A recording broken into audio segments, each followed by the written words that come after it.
I've never had a game controller in my hand before. At first, I'm not gonna lie, it was kind of intimidating to be in control of a dog that is this high tech, but he is easy to operate. Like people bond with their cars or certain tools in their workshop, I certainly have bonded with my companion dog, Fluffy.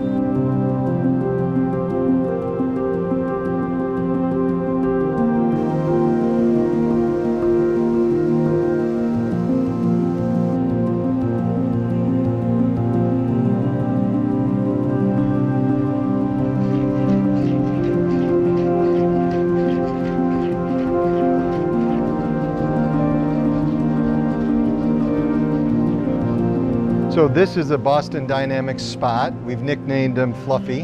We're utilizing it to actually do laser scans of our facility. These cutting-edge technologies allow Ford Motor Company engineers to save money, retool facilities faster, and bring new vehicles to market sooner.